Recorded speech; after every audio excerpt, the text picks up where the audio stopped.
สวัสดีท่านผู้ชมที่เคารพสบายดีตอนเช้าท่านผู้ชมตอนหาท่านผู้ชมเข้าสู่ข่าวเช้าอรุณใหม่จากของข่าวโทรภาพแห่งชาติลาวพบกันในเช้าวันอังคารที่21ตุลาคม2025รับหน้าที่รายงานข่าวเช้ามื้อนี้ข้าพเจ้าสุริวัลย์พลเยี่ยมพร้อมด้วยเอกสารทิพจักรพวกเขามีหลายข่าวที่น่าสนใจมานำเสนอและก็มีความสำคัญโดยเฉพาะเป็นข่าวภายในข่าวต่างประเทศและยังมีข่าวกีฬาตื่นอีกมาลืมที่คณะซีนำระดับชาติในการสำรวจพลเมืองและที่อยู่อาศัยทั่วประเทศครั้งที่5ในปี2025นี้โดยเฉพาะกระทรวงการเงินได้เปิดบั้นโฆษณาและดำเนินขบวนการสำรวจพลเมืองและที่อยู่อาศัยทั่วประเทศครั้งที่5ซึ่งการเปิดบั้นโฆษณาครั้งนี้จัดขึ้นวันที่20ตุลาผ่านมาเข้าร่วมมีทานสันติภาพพรหมวิหารรัฐมนตรีกระทรวงการเงินห้องหัวหน้าคณะซีนำระดับชาติการสำรวจพลเมืองและที่อยู่อาศัยทั่วประเทศครั้งที่5ปี2025มีบรรดาเจ้าแขวงเจ้าของนครหลวงห้องรัฐมนตรีทูตานุทูตและผู้ต่างหน้าจากสถานทูตประจำลาวพร้อมกับคณะซีนำการสำรวจพลเมืองขั้นศูนย์กลางและขั้นแขวงท่านนางเพชรสมรสอนหัวหน้าศูนย์สถิติแห่งชาติคณะซีนำระดับชาติการสำรวจพลเมืองและที่อยู่อาศัยทั่วประเทศครั้งที่5ปี2025ผู้ประจำการได้กล่าวว่าการสำรวจพลเมืองและที่อยู่อาศัยทั่วประเทศครั้งที่5ปี2025แม่นหนึ่งในภารกิจที่สำคัญระดับชาติเป็นขีดหมายประวัติศาสตร์ของชาติลาวแม่นเป็นพื้นฐานสำคัญในการกำหนดนโยบายและการวางแผนพัฒนาเศรษฐกิจสังคมแห่งชาติของประเทศในทุกด้านข้อมูลผลได้รับจากการสำรวจครั้งนี้จะเป็นแหล่งข้อมูลพื้นฐานที่สำคัญและครบถ้วนเพื่อนำใช้ให้แก่การแก้เกมแผนพัฒนาเศรษฐกิจสังคมแห่งชาติครั้งที่10ปี2026-2030และเป้าหมายพัฒนาแบบยืนยง2030นอกจากนั้นผลของการสำรวจยังเป็นข้อมูลหลักในการปรับปรุงนโยบายด้านพลเมืองนโยบายปรับปรุงและส่งเสริมการเข้าถึงการบริการพื้นฐานโครงสร้างในด้านต่างๆเช่นการปรับปรุงด้านการศึกษาสาธารณสุขการจ้างงานและการจัดสรรงบประมาณของแต่ละภาคส่วนอย่างมีเป้าหมายการสำรวจพลเมืองและที่อยู่อาศัยทั่วประเทศครั้งนี้จึงเป็นเวียกงานที่ยิ่งใหญ่และต้องการมีส่วนร่วมจากทุกภาคส่วนทุกชั้นคนในสังคมต้องมีความเข้าใจให้การร่วมมือและประกอบส่วนในการให้ข้อมูลข่าวสารที่ครบถ้วนและถูกต้องตามความจริงขบวนการใกล้เกี่ยมการจัดตั้งปฏิบัติการสำรวจครั้งนี้เวียกงานโฆษณาและเผยแพร่ข้อมูลเพื่อเสริมสร้างความรู้ความเข้าใจให้แก่ประชาชนลาวบรรดาเผ่าทุกชั้นคนในสังคมและมีความจำเป็นต้องได้ปฏิบัติอย่างเป็นระบบและอย่างต่อเนื่องสำเร็จของความสำเร็จของการสำรวจแม้นขึ้นอยู่กับการเข้าใจและการร่วมมือของประชาชนในการให้ข้อมูลที่ครบถ้วนและถูกต้องดังนั้นศูนย์สถิติแห่งชาติในนามของการสำรวจขั้นศูนย์กลางได้กำหนดให้เวียกงานโฆษณาและประชาสัมพันธ์เป็นเวียกหนึ่งที่สำคัญเคียงคู่กับการใกล้เคียงทางด้านเทคนิควิชาการโดยเฉพาะแม่นกลุ่มสื่อมวลชน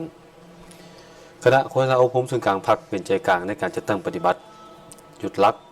ประสงค์หลักของเวียกงานโฆษณาก็เพื่อเพิ่มความรู้ความเข้าใจของประชาชนต่อกับความหมายความสำคัญของการสำรวจแม้นเวียกงานบริมสิทธิ์ระดับชาติที่ทุกคนควรในการร่วมมือและมีส่วนร่วมในการจัดตั้งปฏิบัติอย่างเป็นกระบวนการฟื้นมีความรับผิดชอบสูงและสำเร็จตามแผนการที่กำหนดผ่านมาห้องการสำรวจขั้นศูนย์กลางได้สำเร็จการสร้างแผนที่เขตสำรวจการฝึกอบรมครูฝึกขั้นศูนย์กลางขั้นแขวงและขั้นเมืองได้ดำเนินการเปิดบ้านสำรวจพลเมืองและที่อยู่อาศัยทั่วประเทศครั้งที่5ปี2025อย่างเป็นทางการในวันที่28กุมภาพันธ์2025และสุกยู่ให้แต่ละแขวงจัดตั้งปฏิบัติการประกาศเปิดบ้านสำรวจในขั้นแขวงอย่างเป็นขบวนฟื้นได้ประสานสมทบกับกรมสื่อมวลชนคณะโฆษณาอบรมศูนย์กลางพรรคและองค์การสหประชาชาติกองทุนสำหรับประชากรสุ่มใส่การแก้เกี่ยมสิ่งโฆษณาสำเร็จหลายประการเช่นการออกแบบกาหมายการสำรวจสุดเครื่องนุ่งและป้ายสำหรับนักเดินสำรวจนักกวดกาและคณะซีนำออกแบบกระเป๋าหมวกป้ายโฆษณาการสำรวจติดภายในห้องการศูนย์สถิติแห่งชาติป้ายคำขวัญโฆษณาการสำรวจติดตั้งอยู่สนามบินและสถานีรถไฟสถานีรถต่างๆ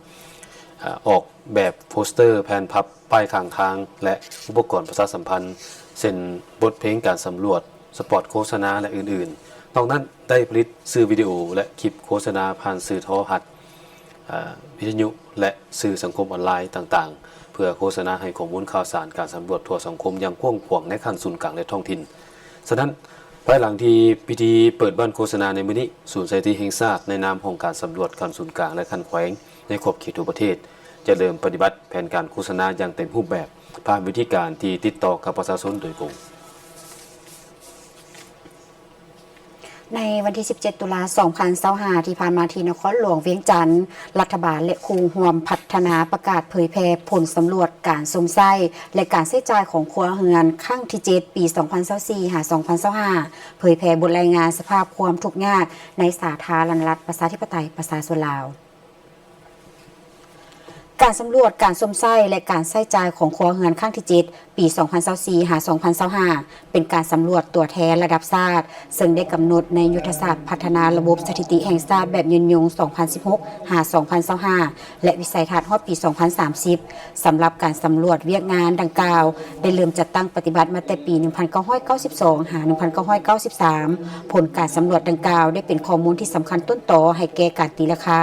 การประเมินสภาพความทุกข์ยากความคืบหน้าในการจัดตั้งปฏิบัติบรรดาคาดหมายของแผนพัฒนาเศรษฐกิจสังคมแห่งชาติเป้าหมายการพัฒนาแบบยืนยง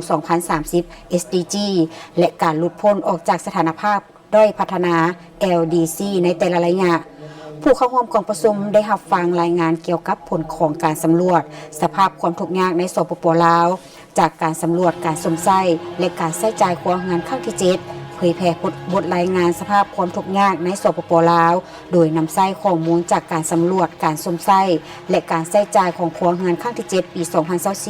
2024-2025 รับฟังการประกอบคำคิดคำเห็นจากผู้ต่างหน้าธนาคารโลกบรรดาแขวงเซนแขวงพงศลีแขวงบุรีคำไซแขวงขมวน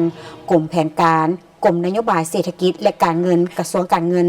ซึ่งเป็นแหล่งข้อมูลที่มีความสำคัญเพื่อนำไส้สำหรับการตีราคาและประเมินท่าการจัดตั้งปฏิบัติแผนพัฒนาเศรษฐกิจแห่งชาติครั้งที่ 9 ปี 2021 5 ปี 2025 การจัดตั้งปฏิบัติเป้าหมายการพัฒนาแบบยืนยงของสปป.ลาวและการหลุดพ้นออกจากสถานภาพด้อยพัฒนาก็คือ 5 ปีครั้งที่ 10 2026-2030กองประชุมประกาศการเผยแพร่ผลสำรวจการสมไส้และการใช้จ่ายของครัวเรือนครั้งที่ 7 ปี 2024-2025 เผยแพร่บทรายงานสภาพความทุกข์ยากในสปป.ลาวดำเนินโดยการเข้าร่วมของทานสันติภาพพรหมวิหารรัฐมนตรีกระทรวงการเงินมีทานนางเพชรสมรสอนหัวหน้าศูนย์สถิติแห่งชาติหัวหน้ากรมห้องหัวหน้ากรมหัวหน้าแผนกห้องหัวหน้าแผนกต่างหน้าบรรดาสถานทูตองค์การจัดตั้งสากลแผนกการเงินแขวงที่ได้เข้าร่วมกองประชุมแบบทางไกลและคณะการที่เกี่ยวข้องสำหรับผลสำรวจการสมไส้และการใช้จ่ายของครัวเรือนครั้งที่ 7 ปี 2024 ปี 2025 และบทเรียนที่ถอดถอนได้จากการสำรวจและทิศทางแผนสำรวจครั้งที่ 8 คาดว่าจะจัดตั้งปฏิบัติในปี 2028 ปี 2029พวกเขายังอยู่ในเวียกงานการสำรวจพลเมืองและที่อยู่อาศัยทั่วประเทศไปทั้งอำนาจกับปกครองเมืองจันทบุรีได้เปิดฝึกอบรมการเดินสำรวจพลเมืองและที่อยู่อาศัยทั่วประเทศครั้งที่ 5 ในระหว่างวันที่20หาวันที่31ตุลานี้วันที่20ตุลา2025ที่ปกครองเมืองจันทบุรีได้มีพิธีเปิดฝึกอบรมการเดินสำรวจพลเมืองและที่อยู่อาศัยทั่วประเทศครั้งที่ 5 ปี 2025 ให้กับนักเดินสำรวจและนักกวดการคันเมืองภายใต้การเป็นประธานของท่านแสงสาธิตพิมพ์เมืองรองเลขาพรรคเมืองประธานคณะกรรมการปกครองเมืองจันทบุรีทั้งเป็นหัวหน้าคณะชี้นำการสำรวจพลเมืองและที่อยู่อาศัยคันเมืองมีบรรดาท่านคณะชี้นำคันเมืองบรรดาท่านผู้ฝึกสมณกรที่มาจากบ้านและพนักงานของการต่างๆภายในเมืองเขาร่วมฝึกอบรมเป็นนักเดินสำรวจและนักกวดการฝึกอบรมครั้งนี้สมณกรได้เรียนรู้และเข้าใจเกี่ยวกับการประกอบความคิดเห็นจุดประสงค์ในวิธีการจดกายแบบสอบถามในระบบ GAPI เพื่อรับประกันความเป็นเอกภาพอย่างลึกซึ้งพร้อมทั้งรับประกันให้สามารถเก็บข้อมูลในภาคสนามได้อย่างถูกต้องเพื่อเสริมสร้างความรู้ความเข้าใจเกี่ยวกับหน้าที่รับผิดชอบของนักเดินสำรวจและนักกวดการรวมทั้งวิธีการและขั้นตอนในการเก็บข้อมูลภาคสนามและเป็นเอกภาพเกี่ยวกับจำนวนเขตสำรวจจำนวนนักเดินสำรวจนักกวดการที่รับผิดชอบจะตั้งปฏิบัติการเก็บข้อมูลภาคสนามในโอกาสที่ท่านประธานของประชุมได้มีความเห็นว่าเวียกสำรวจพลเมืองและที่อยู่อาศัยได้จัดตั้งปฏิบัติอยู่ในทุกๆ10 ปีซึ่งมีจุดประสงค์เก็บสถิติพลเมืองลาวและต่างประเทศที่ดำรงชีวิตอยู่ประเทศลาวทางเก็บสภาพการขยายตัวของพลเมืองและสภาพที่อยู่อาศัยของพลเมืองเก็บข้อมูลพื้นฐานของพลเมืองลาวเกี่ยวกับการศึกษา ด้านสาธารณสุขคุณลักษณะที่อยู่อาศัยการดำรงชีวิตสภาพความเป็นพิการและสภาพการยกย้ายของพลเมืองเก็บกำสภาพกำลังแรงงานและสภาพการมีเวรเหตุงานทำสร้างฐานข้อมูลให้แก่การคาดคะเนพลเมืองในการสำรวจสัมมโนครัวและขึ้นทะเบียนพลเมืองสร้างและปรับปรุงระบบข้อมูลข่าวสารสถิติด้านต่างๆให้มีความครบถ้วนสมบูรณ์ยิ่งขึ้นให้เทียบทันกับภาคพื้นและสากลสำรวจข้อมูลทางด้านเศรษฐกิจและสภาพท่าเอียงทางด้านสังคมและความเสมอภาคหญิงชายพร้อมทั้งเรียกร้องมายังบรรดานักสำรวจสมณกรทั้งหมดที่เข้าร่วมการประชุมฝึกอบรมในครั้งนี้จงพร้อมกันเป็นเจ้าการค้นคว้าเรียนรู้เพื่อถอดถอนบทเรียนและรับเอาความรู้เทคนิควิธีการในการจัดตั้งปฏิบัติก็คือการเก็บข้อมูลภาคสนามเพื่อเป็นทิศทางในการจัดตั้งปฏิบัติและเฮ็ดเวียกร่วมกันในต่อหน้าไปต่อที่กระทรวงเทคโนโลยีและการสื่อสารมอบหับบัตรสมาชิกพรรคสมบูรณ์ที่ได้หับบัตรครั้งนี้มีจำนวน71สหายเป็นหญิง31สหายพร้อมทั้งหับฟังปาฐกถาวันสำคัญต่างๆของชาติซึ่งจัดขึ้นในวันที่20ตุลาคม2025กระทรวงเทคโนโลยีและการสื่อสารมอบหับบัตรสมาชิกพรรคสมบูรณ์พร้อมทั้งหับฟังปาฐกถาวันสำคัญต่างๆของชาติให้เกียรติเข้าร่วมโดยสหายบเวียงคำวงดารากรรมการศูนย์กลางพรรครัฐมนตรีกระทรวงเทคโนโลยีการสื่อสารสหายสันติสุขสิมมาลาวงศ์เลขาคณะบริหารงานพรรคกระทรวงรองรัฐมนตรีกระทรวงเทคโนโลยีและการสื่อสารมีสมาชิกพรรคพนักงานในพิธีสหายมโนทองวงล้อคำคณะประจำพรรคเลขาหน่วยพรรคฮักฐานกลุ่มจัดตั้งพนักงานได้ผ่านมติตกลงว่าด้วยการออกบัตรสมาชิกพรรคสมบูรณ์ของพรรคประชาชนปฏิวัติลาวสุดที่7ของกระทรวงเทคโนโลยีการสื่อสารโดยผ่านมติตกลงของกรมการเมืองส่วนกลางพรรคสมาชิกพรรคสมบูรณ์กระทรวงเทคโนโลยีที่ได้รับบัตรครั้งนี้มี71สหายหญิง31สหายพร้อมนี้ผู้เข้าร่วมกองประชุมยังได้รับฟังเอกสารสำคัญต่างๆเช่นวันสร้างตั้งการโทษลาวครบรอบ80ปีวันประกาศเอกราชครบรอบ80ปีจุดสงเพื่อระลึกถึงวันประกาศเอกราชและวันสร้างตั้งการทูตลาว12ตุลาซึ่งเป็นวันที่มีความหมายความสำคัญทางด้านประวัติศาสตร์ในการต่อสู้กู้ชาติต้านจักรพรรดิลาวเมืองคืนแบบเก่าและแบบใหม่เพื่อญาติเอาเอกราชอิสรภาพพื้นแผ่นดินอันครบถ้วนจากกำมือของจักรพรรดิผู้หุกหาญพร้อมนั้นยังเป็นการศึกษาอบรมพนักงานโดยเฉพาะผู้เกิดใหม่ไงลุ้นให้เข้าใจอย่างลึกซึ้งถึงมูลเสื้อหักชาติน้ำใจพิละอาหารของประชาชนลาวบรรดาเผ่าหับหู้เข้าใจแนวทางการต่างประเทศของพรรคในแต่ละระยะอย่างลึกซึ้งพร้อมกันเป็นเจ้าการเสริมขยายมูลเสื้อหักชาติน้ำใจพิละอาหารบ่ยอมจำนนและน้ำใจเสียสละอันสูงส่งความสามัคคีปองดองกันความสามัคคีปองดองกับบรรดาประเทศโดยเฉพาะเพื่อนมิตรยุทธศาสตร์พร้อมเดียวกันนั้นยังเป็นการแสดงความกตัญญูรู้บุญคุณต่อผู้นำบรรดานักรบปฏิวัติวีรชนและผู้ที่มีผลงานอันใหญ่หลวงต่อประเทศชาติและประชาชนเพื่อทุกคนได้ทำเฮียนเอาคุณงามความดีและเสริมขยายมือเสื้ออันดีงามเข้าในการฝึกฝนหล่อหลอมตนเองและผันขยายเข้าในการปฏิบัติหน้าที่เวียกงานของตนตามการมอบหมายให้ประสบผลสำเร็จต่อที่กระทรวงอุตสาหกรรมและการค้าได้แถลงข่าวการโอกาสเฉลิมฉลองวันมาตรฐานโลก 14 ตุลาครบรอบ 78 ปี ซึ่งคำขวัญของปี 2025 นี้แม่นมาตรฐานพาให้เกิดมีการร่วมมือและสร้างการเปลี่ยนแปลงในนามสมาชิกเครื่องสมบูรณ์หรือเอิ้นว่า correspondence member ขององค์การท่านมโนทองวงไซรองรัฐมนตรีกระทรวงอุตสาหกรรมและการค้าได้กล่าวว่าในวันที่ 14 ตุลาแม่นวันมาตรฐานโลกที่ได้หมุนเวียนมาบรรจบครบรอบ 78 ปีในปี 2025 สาธารณรัฐประชาธิปไตยประชาชนลาวในนามเป็นสมาชิกเครื่องสมบูรณ์ขององค์การมาตรฐานสากล ISO พร้อมด้วยบรรดาประเทศทั่วโลกพร้อมกันเฉลิมฉลองวันมาตรฐานโลกในวันที่ 14 ตุลาภายใต้คำขวัญของปี 2025 นี้ว่ามาตรฐานพาให้เกิดมีการร่วมมือและสร้างการเปลี่ยนแปลงเพื่อเชื่อมโยงกับข้อกำหนดทางด้านเทคนิคของผลิตภัณฑ์และการบริการเฮ็ดให้อุตสาหกรรมมีประสิทธิภาพหลายขึ้นและกำจัดอุปสรรคต่อการค้าระหว่างประเทศการปฏิบัติมาตรฐานสากลสามารถสร้างความมั่นใจให้กับผู้บริโภคว่าผลิตภัณฑ์และการบริการมีความปลอดภัยมีประสิทธิภาพและรับผิดชอบต่อสิ่งแวดล้อมและในปีนี้ก็มันครบรอบ78 ปีแล้วก็เป็นปีที่ 18 ที่สปป.ลาวได้เข้าเป็นสมาชิกขององค์การดังกล่าว ปัจจุบันเรื่องงานมาตรฐานของสปปลาวได้รับการเคลื่อนไหวอย่างตั้งหน้าภายใต้การมอบหมายหน้าที่และความรับผิดชอบให้แก่กรมมาตรฐานและวัดแทกที่ขึ้นกับกระทรวงอุตสาหกรรมและการค้าพวกเฮาซึ่งภายใต้ความรับผิดชอบดังกล่าวในสุมปีผ่านมาสามารถสร้างได้บรรดานิติกรรมในการคุ้มครองพัฒนาและบริการเรื่องงานมาตรฐานก็คือการสร้างกฎหมายดำรัสบรรดานิติกรรมรวมกฎหมายและบรรดามาตรฐานแห่งชาติสำหรับผลิตภัณฑ์ในของเขตต่างๆเพื่อให้สอดคล้องกับระเบียบการขององค์การการค้าโลกอันที่พ้นเด่นแม้นได้รับรองเอามาตรฐานสากล ISO และ IEC มาเป็นมาตรฐานแห่งชาติได้จำนวน574มาตรฐานและมาตรฐานที่สร้างเองได้จำนวน50มาตรฐานซึ่งก็กลายเป็นมาตรฐานแห่งชาติที่ได้ประกาศใช้อย่างเป็นทางการรวมทั้งหมด624มาตรฐานในนั้น119มาตรฐานแม่นเป็นมาตรฐานแบบบังคับในของเขตไฟฟ้าอิเล็กทรอนิกส์ของเขตวัสดุก่อสร้างและของเขตน้ำมันเชื้อไฟและไอแก๊สในโอกาสแห่งการเฉลิมฉลองวันมาตรฐานโลกที่มีความหมายสำคัญลึกซึ้งครบรอบ78ปีทางกระทรวงอุตสาหกรรมและการค้าถือโอกาสนี้เรียกร้องมายังบรรดาทานพ่อแม่ประชาชนในทั่วสังคมให้รับรู้และเล็งเห็นความสำคัญของเวียกงานมาตรฐานซึ่งได้ติดพันกับทุกๆของเขตเวียกงานและแขนงการทางภาครัฐและภาคเอกชนเพื่อหันการผลิตและการบริการเข้าสู่ลวงลึกยกสูงสมรรถภาพการผลิตและคุณภาพของผลิตภัณฑ์หันเป็นทันสมัยท่านผู้ชมกองโทรภาพกองทัพได้จัดงานเฉลิมฉลองครบรอบ5ปี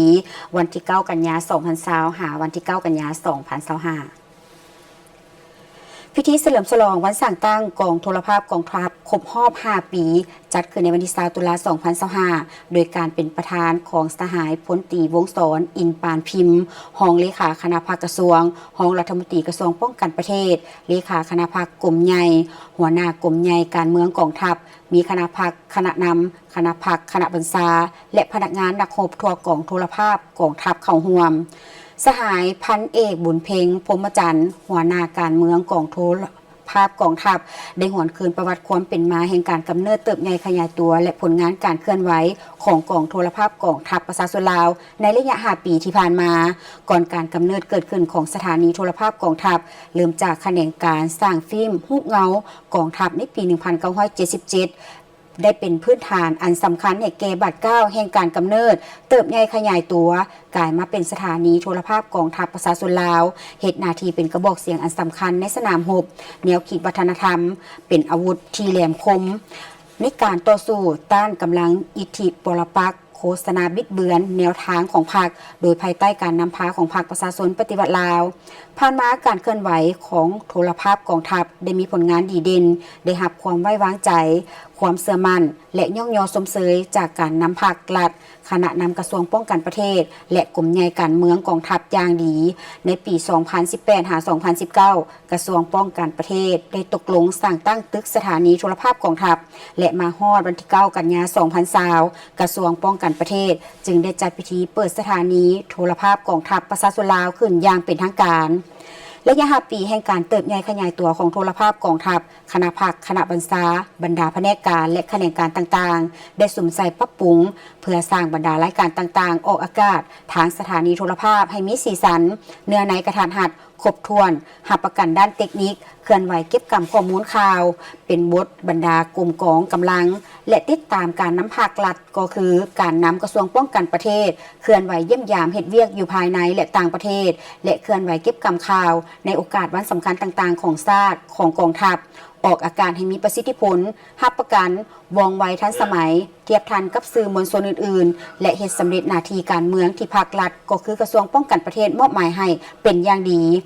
โอกาสนี้ได้จัดพิธีมอบใบย่องยอมอบเหรียญไซกลุ่มใหญ่การเมืองกองทัพให้กลุ่มกองล้มมูแผนกการและแขนงการในพิธีอันมีความหมายสำคัญนี้สหายพลตรีวงศรอินปานพิมพ์รองเลขาคณะภาคกระทรวงรองรัฐมนตรีกระทรวงป้องกันประเทศเลขาคณะภาคกรมใหญ่หัวหน้ากรมใหญ่การเมืองกองทัพได้โอ้ล้มโดยสหายได้แสดงความย่องยอสมเสยกองโทรภาพกองทัพที่สามารถสร้างได้ผลงานอันพ้นเด่นอย่างหลวงหลายประกอบส่วนเข้าในไซสนารวมของชาติก็คือการปรับปรุงก็สร้างกองทัพให้เติบใหญ่เข้มแข็งพร้อมนี้ได้เน้นหนักให้คณะภาคคณะบัญชาพนักงานนักข่าวนักเขียนต้องได้เสริมซึม กำแนนแนวทางนโยบายของพรรคแต่ละระยะและหน้าที่ของกองทัพอย่างลึกซึ้งเพื่อโฆษณาเผยแพร่ทั่วกองทัพทั่วปวงชนหับหู้เข้าใจและเป็นเอกภาพกันกับแนวทางนโยบายของพรรคที่วางออกทิศทางรวมในการก่อสร้างพัฒนากองทัพในระยะใหม่เอาใจใส่ก่อสร้างตนเองให้เข้มแข็งนักแน่นเป็นผู้ที่ไว้เนื้อเสื้อใจจงหักภักดีต่อพรรคเป็นหลักแรงในการปฏิบัติแนวทางนโยบายของพรรคภารกิจของการปฏิบัติเด็ดเดียวตีต้านและทับม่างกลอุบายยุทธศาสตร์หันเปลี่ยนโดยสันติของศัตรูปกปักรักษาเอกราชอำนาจอธิปไตยและผืนแผ่นดินอันครบถ้วนของชาติไว้ให้มั่นคงและเห็นให้กลุ่มกองมีความหนักแน่นเข้มแข็งและมีการพัฒนาดีขึ้น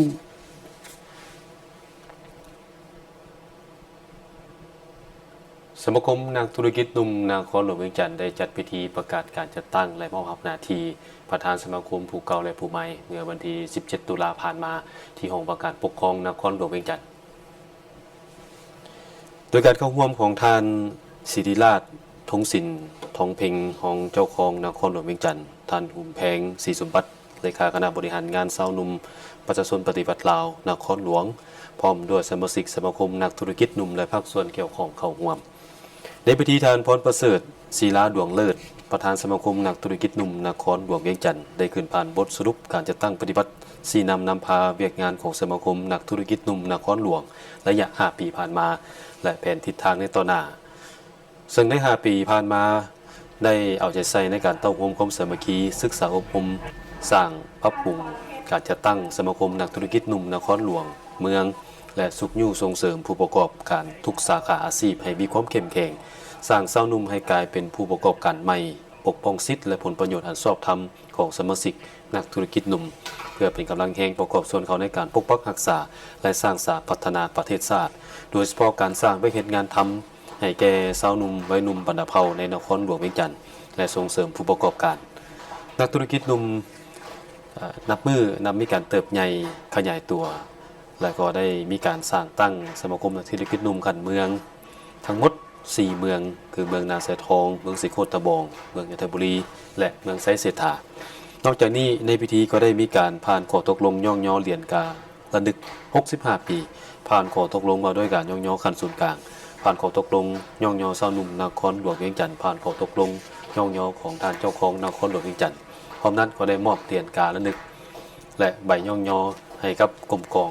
บริษัทและบุคคลจากนั้นก็ได้ผ่านข้อตกลงมาด้วยการแต่งตั้งคณะสมาชิกสมาคมนักธุรกิจหนุ่มนครหลวงเวียงจันทร์เลขที่688/จนว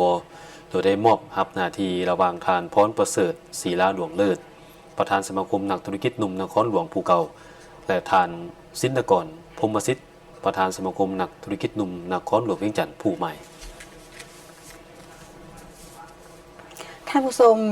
สุมชนคนอินเดียที่ดำรงชีวิตอยู่สาธารณรัฐประชาธิปไตยประชาชนลาวจัดงานเฉลิมฉลองบุญปีใหม่หรือบุญดีวาลีที่นครหลวงเวียงจันทร์พิธีเฉลิมฉลองบุญดีวาลีเทศกาลแห่งแสงไฟหรือบุญปีใหม่ของคนอินเดียที่เชื่อถือตามศาสนาฮินดูจัดขึ้นที่นครหลวงเวียงจันทร์ในท่าอาทิตย์ที่ผ่านมาโดยการเข้าร่วมใต้แสงตะเกียงโดยทานยอกสวานสังวานเอกอัครราชทูตอินเดียประจำลาวพร้อมด้วยชุมชนอินเดียที่ดำรงชีวิตอยู่สาธารณรัฐประชาธิปไตยประชาชนลาวงานเริ่มต้นด้วยการใต้ตะเกียงที่เป็นสัญลักษณ์แห่งแสงสว่างสามารถเอาชนะความมืดมัวต่อด้วยการเต้นรำพื้นเมืองอินเดียผสมผสานกับการเต้นแบบประยุกต์ที่สนุกสนานแสดงให้เห็นถึงการเฉลิมฉลองบุญปีใหม่ที่มีแต่ความม่วนซื่นความสวยงาม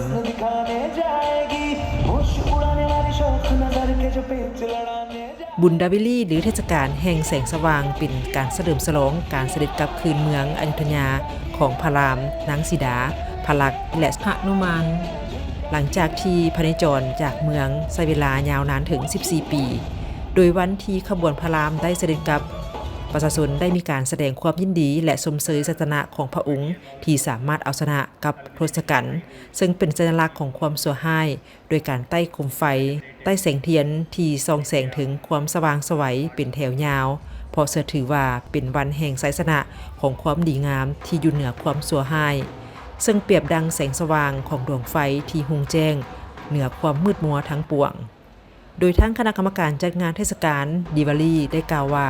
การจัดงานครั้งนี้เป็นครั้งที่2ของชุมชนคนอินเดียที่ดำรงชีวิตอยู่สาธารณรัฐประชาธิปไตยประชาชนลาวจัดเทศกาลแห่งแสงไฟหรือบุญปีใหม่อินเดียเพื่อเป็นการเต้าโฮมความสามัคคี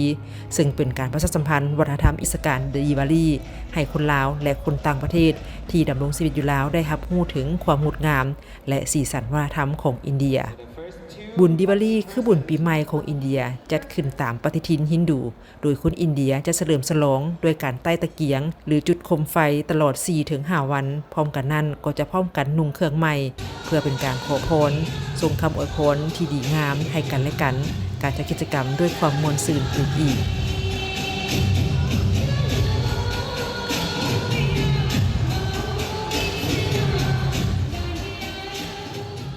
ท่านผู้ชมที่เคารพสาธารณรัฐประชาธิปไตยประชาชนลาวจะเป็นเจ้าภาพ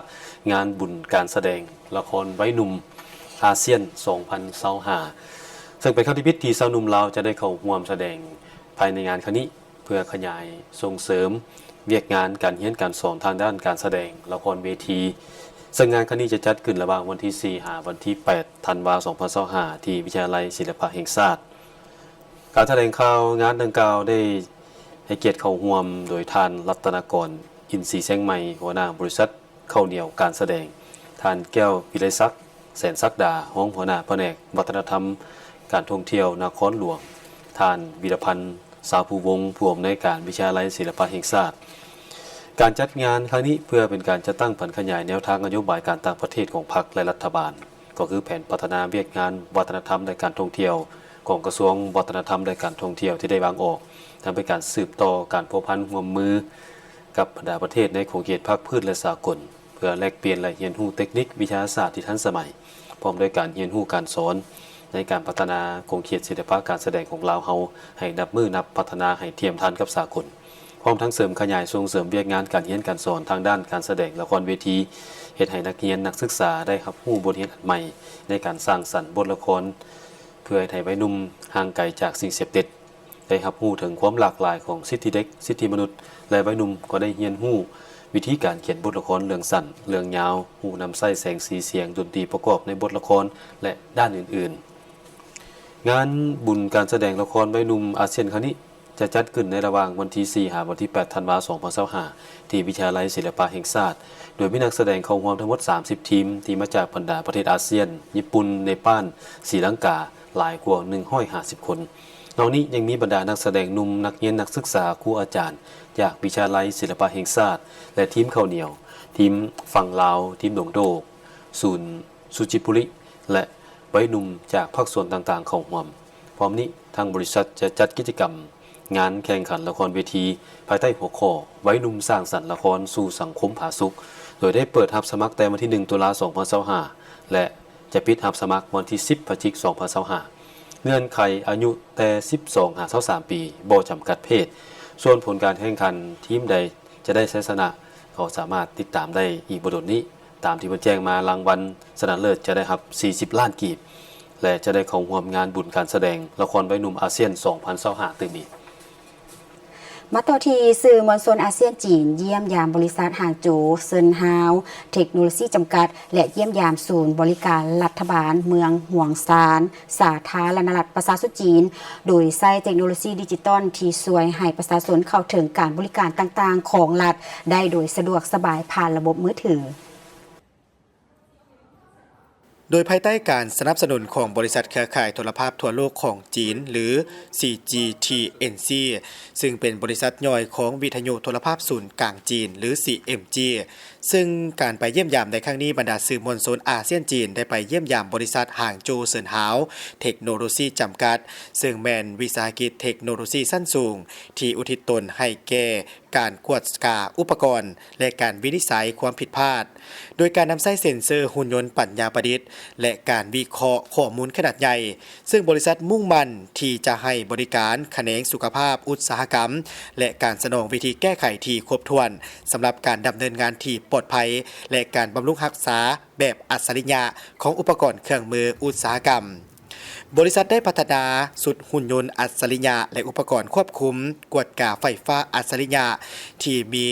กรรมสิทธิ์ ทางปัญญาเป็นเอกราชสร้างความสามารถในการแก้ไขแบบระบบในหลายสาขารวมทั้งโครงเครือข่ายไฟฟ้า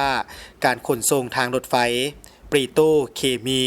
การดำเนินงานไหนนำและการปกครองสิ่งแวดล้อมท่าเรือและพลังงานใบเซินหาวส่งเสริมการพัฒนามาตรฐานแห่งชาติและอุตสาหกรรมอย่างห้าวหันบริษัทนำพากลุ่มเฮ็ดเวียกมาตรฐานหุ่นยนต์กวดกาและมีส่วนร่วมในการห่างมาตรฐานแห่งชาติของอุตสาหกรรมและสมาคมหลายฉบับ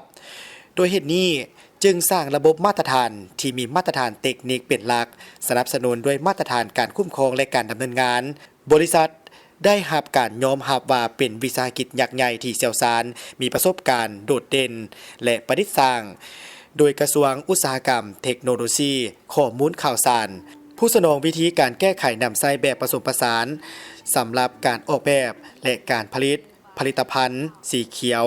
แม่นหัวหน้าสำนักเลขาธิการของกลุ่มเฮ็ดเวียกมาตรฐานหุ่นยนต์กวดกาแห่งชาติและวิสาหกิจที่มีความโดดเด่นด้านกรรมสิทธิ์ทางปัญญาแห่งชาตินอกจากนี้สื่อมวลชนอาเซียนจีนยังได้ไปเยี่ยมยามศูนย์บริการรัฐบาลเมืองหวางซานเกี่ยวกับการบริการสาธารณะผ่านทางระบบมือถือแอปพลิเคชันเซอริปันเมนซูเปอร์แอฟที่สุ่มใส่ในการบริการของรัฐบาลประกอบด้วย3โมดูลหลักคือการบริการเคลื่อนที่การให้คำปรึกษาเคลื่อนที่และการห้องทุกข์เคลื่อนที่ในต้นปี 2025 นี้ศูนย์บริการสาธารณะของรัฐบาลเซอริปานได้เปิดตัวคุณสมบัติในการบริการข้างทำอิฐแต่มีประสิทธิภาพในการควบคุมถึง 13 การบริการที่กวมเอาวงจรชีวิตทั้งหมดนับตั้งแต่การเกิดและการศึกษาจนไปถึงการบำนาญและแต่งตั้งการสร้างตั้งธุรกิจและการพัฒนาจนไปถึงการยกเลิกและการออกจากระบบแอปพลิเคชันนี้ได้มีการสนองข้อมูลที่สะดวกสบายและว่องไวให้แก่ประชาชนในการเข้าถึงการบริการต่างๆผ่านระบบมือถือท่านผู้ชมจากนี้จะพากันก่อนและยาต่อไปยังมีอีกหลายข่าวที่สำคัญมานำเสนอตลอดระยะ75 ปีแห่งการกำเนิดและเติบใหญ่ขยายตัวสื่อมวลชนและการพิมพ์จำหน่ายได้กลายเป็นกระบอกเสียงอันแหลมคมของพรรคก็คือภารกิจปกปักรักษาและสร้างสรรค์พัฒนาประเทศชาติประกอบส่วนอย่างห่าวหันในภารกิจต่อสู่ปลดปล่อยชาติส่งเสริมวันสื่อมวลชนและพิมพ์จำหน่ายครบรอบ75 ปีอย่างสุดใจ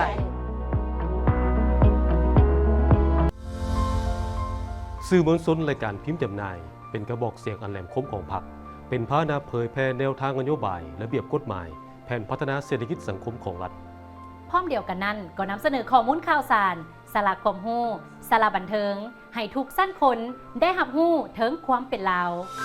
ส่งเสริมวันสื่อมวลชนและพิมพ์จำหน่ายครบรอบ75 ปีอย่างสุดใจ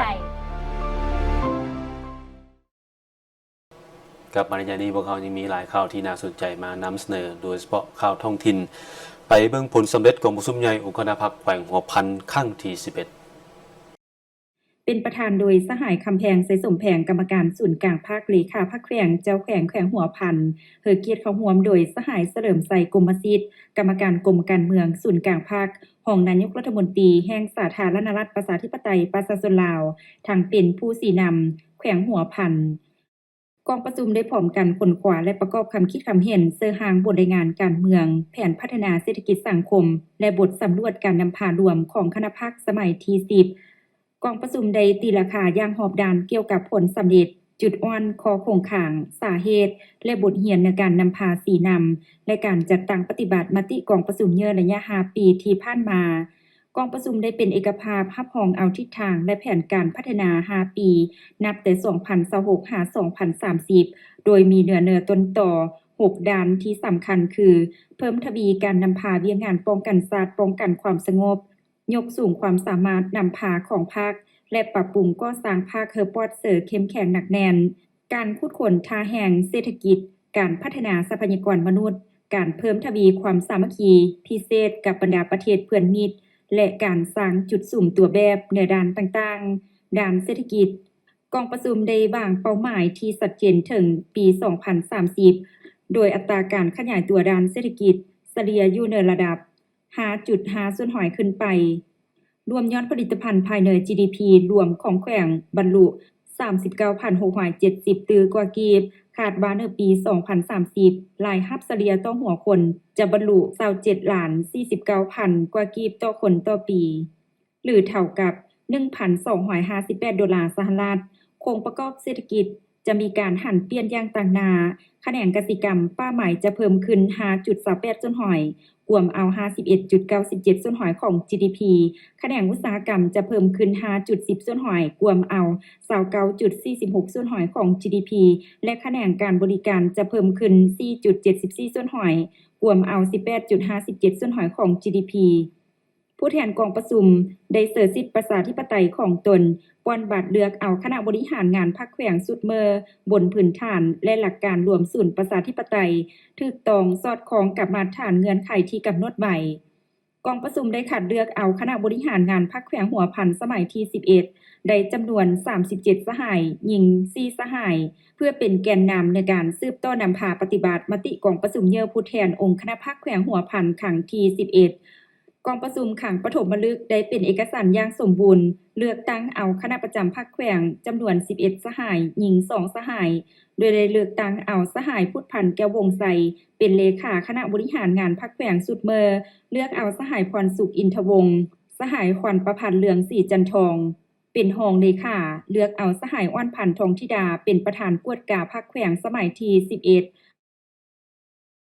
กองประชุมเยอะครั้งที่ 11 ยังได้รับฟังการโอลมจากสหายเฉลิมไสกรมสิทธิ์กรรมการกรมการเมืองศูนย์กลางภาครองนายกรัฐมนตรีซึ่งสหายได้แสดงความยอมยอสมเสยต่อการนำพาสีนำของคณะพรรคสุดเก่าที่ได้มีการนำพาสีนำพนักงานสมาชิกพรรคประชาชนบรรดาเผ่าปฏิบัติหน้าที่ของตนซึ่งญาติได้ผลงานที่สำเร็จเหนือหลายด้านสหายได้แสดงความเป็นห่วงเป็นใยต่อด่านอ่อนและข้อคงข้างซึ่งได้เรียกของคณะพรรคสุดเมื่อต้องได้สืบต่อปรับปรุงแก้ไขจากนั้นสหายยังได้เฮิดทิศสีนำเรียกงานในแต่ละด้านและมีความเชื่อมั่นต่อคณะบริหารงานพรรคแขวงสุดเมื่อได้มีพิธีเซ็นบทบันทึกความเข้าใจและกองประชุมเริ่มต้นโครงการฟื้นฟูและปกปักรักษาป่าไม้เมืองใหม่แขวงพงศาลีโดยการเป็นประธานของฐานสันติแก้วยสารรองเลขาพรรคแขวงมีฐานท้องอาลีกรรมการพรรคแขวงหัวหน้าแผนกกสิกรรมและสิ่งแวดล้อมแขวงมีฐานนางอีเรวไวศิลานต่างหน้าองค์การสุพรรณนิมิตรสากลประจำสปป.ลาวเข้าร่วมมีบรรดาฐานต่างหน้าองค์การสุพรรณนิมิตรสากลประจำสปป.ลาวมีบรรดาฐานจากกระทรวงแผนกการองค์การเกี่ยวข้องและเมืองใหม่เข้าร่วมในพิธีภายหลังที่ผู้ต่างหน้าจากแต่ละภาคส่วนได้มีความเห็นแล้วก็ได้ร่วมกันเซ็นบทบันทึกความเข้าใจโครงการฟื้นฟูและปกปักรักษาป่าไม้เมืองใหม่ระหว่างแผนกกสิกรรมและสิ่งแวดล้อมแขวงพงศาลีต่างหน้าขึ้นเซ็นโดยแม่นฐานทองอาลีหัวหน้าแผนกกสิกรรมและสิ่งแวดล้อมแขวงกับองค์การสุพรรณนิมิตรสากลประจำสปป.ลาวต่างหน้าขึ้นเซ็นโดยแม่นฐานนางอีเดวไวศิลานต่างหน้าองค์การสุพรรณนิมิตรสากลประจำสปป.ลาวจากนั้นได้ประชุมร่วมกันเพื่อเริ่มต้นโครงการซึ่งโครงการฟื้นฟูและปกปักรักษาป่าไม้เมืองใหม่แม่นมีเป้าหมายเพื่อการฟื้นฟูที่ดินเสื่อมโทรมโดยผ่านการจัดตั้งปฏิบัติเทคนิคกสิกรรมป่าไม้ที่ปรับตัวเข้ากับสภาพการเปลี่ยนแปลงดินฟ้าอากาศเพื่อปรับปรุงชีวิตการเป็นอยู่ของครัวเรือนที่มีความเสี่ยงซึ่งโครงการแม่นปฏิบัติในเขตพื้นที่10บ้านของเมืองใหม่คือบ้านอมปะลง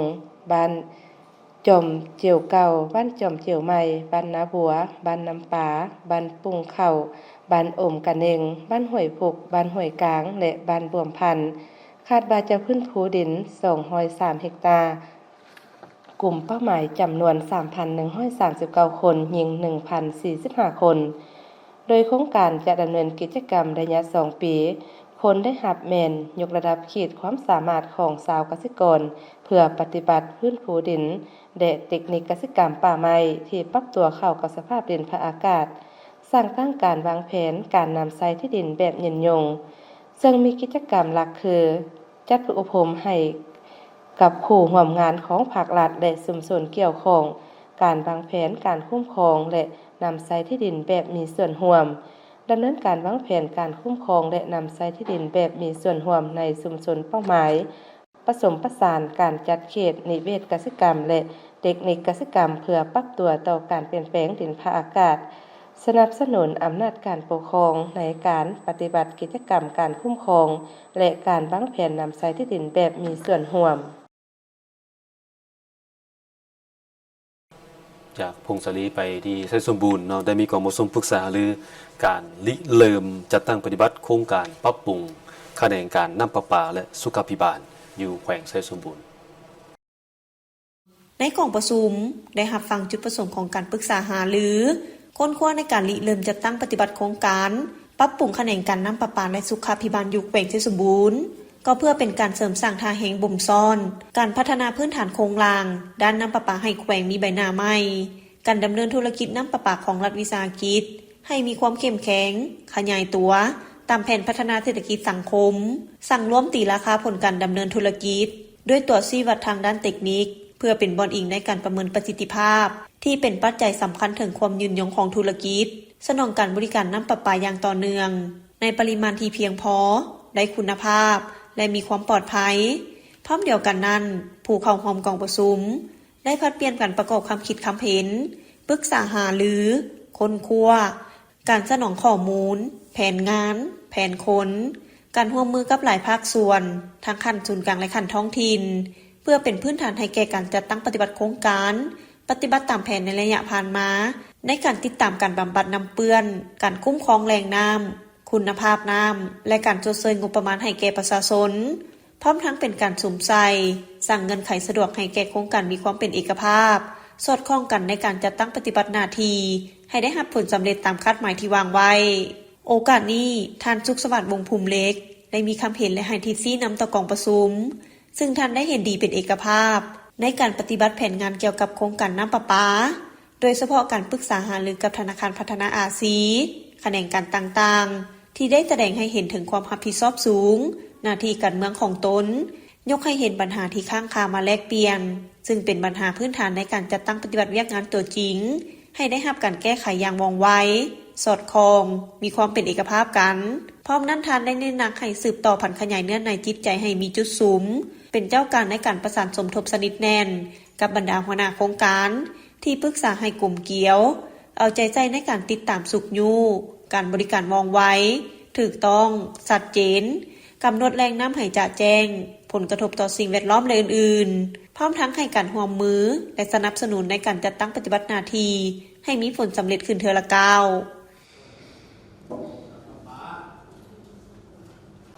ไปต่อที่แขวงหลวงพระบางได้จัดกองประชุมปรึกษาหารือการสร้างกองทุนเลือดและกองทุนช่วยเหลือฉุกเฉิน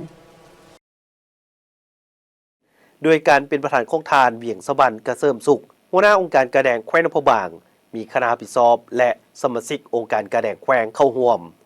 ท่านเวียงสวรรค์กระเสริมสุขได้มีคำเห็นว่า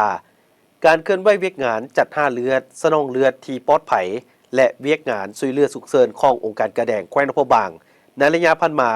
โดยรวมแล้วแมนเคลื่อนไหวตามภาระบทบาทและมีผลสำเร็จดีแต่ยังขาดการสร้างตั้งกองทุนซึ่งเป็นปัจจัยสำคัญพื้นฐานให้แก่การเคลื่อนไหวเวียกงานในต่อหน้าสำหรับรายรับจากเวียกงานเลือดในระยะผ่านมาแม้ได้จากงบประมาณรัฐเงินสดเสยเลือดการช่วยเหลือจากสากลและอื่นๆอีกจำนวนหนึ่ง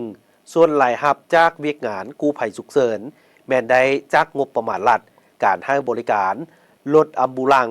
ฮีบบริจาคการอบรมปฐมพยาบาลการช่วยเหลือจากสากลการช่วยเหลือจากสังคม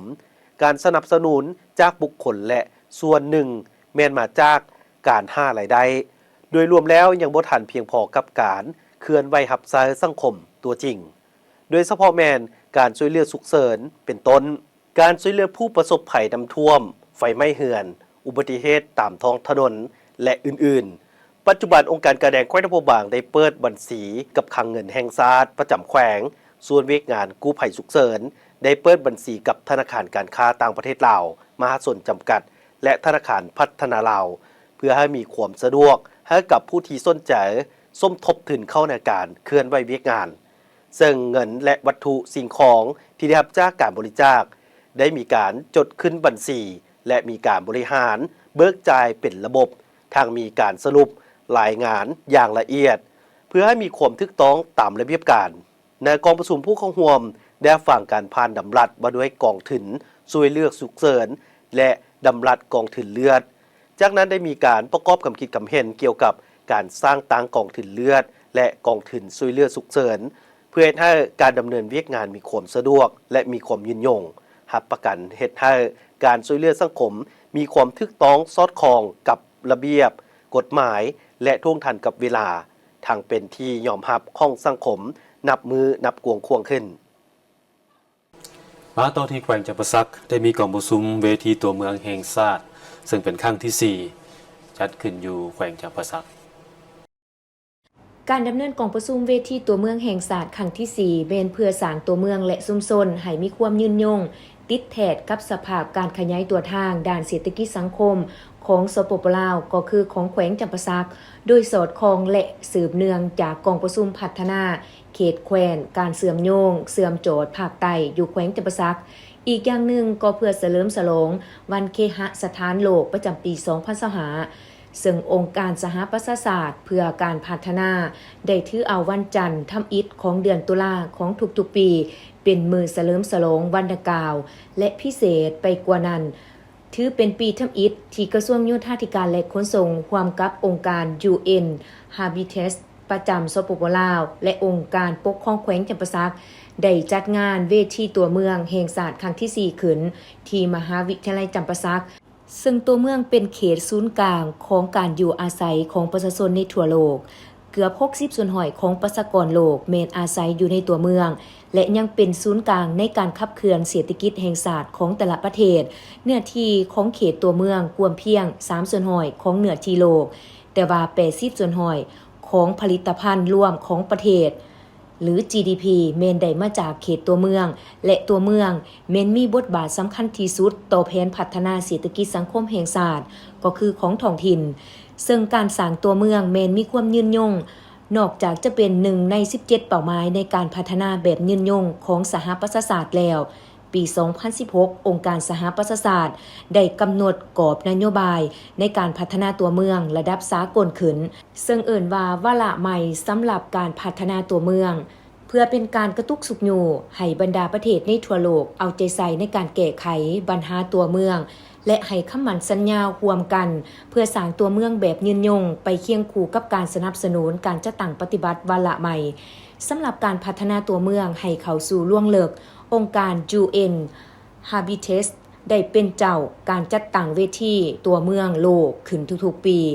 และในกองประชุมเวทีตัวเมืองโลกครั้งที่11ที่ประเทศโปโลยในปี2022จึงได้มีแนวคิดในการจัดเวทีตัวเมืองแห่งศาสตร์ของบรรดาประเทศเพื่อดัดปรับวาระสำหรับการพัฒนาตัวเมืองให้แทบเหมาะกับท้องถิ่นและสร้างเงื่อนไขเอื้ออำนวยความสะดวกแก่ทุกภาคส่วนในสังคมแต่ละประเทศให้ได้การประกอบส่วนหรือมีส่วนร่วมหลายขึ้นสำหรับสปป.ลาวกองประชุมเวทีตัวเมืองแห่งศาสตร์ได้จัดขึ้นทุกๆปีเริ่มต้นครั้งทำอิฐปี2022มาฮอดปี2025ก็เป็นครั้งที่4สำหรับหัวข้อหลักในกองประชุมครั้งที่4แม่นการตอบโต้วิกฤตในตัวเมืองซึ่ง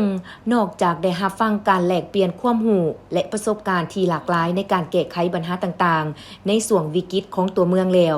ก็ยังเป็นการวางแสดงผลงานเครื่องมือนวัตกรรมของคณะวิศวกรรมศาสตร์และอีกคณะของมหาวิทยาลัยจำปาสักกรมเคหะและผังเมืององค์การ UN Habitat หมดเวลาสำหรับข่าวเช้าในภาคนี้เพียงเท่านี้ขอบใจทุกท่านที่ให้เกียรติติดตามรับชมโฆษกพร้อมทีมงานต้องขอลาไปก่อนสบายดีสบายดี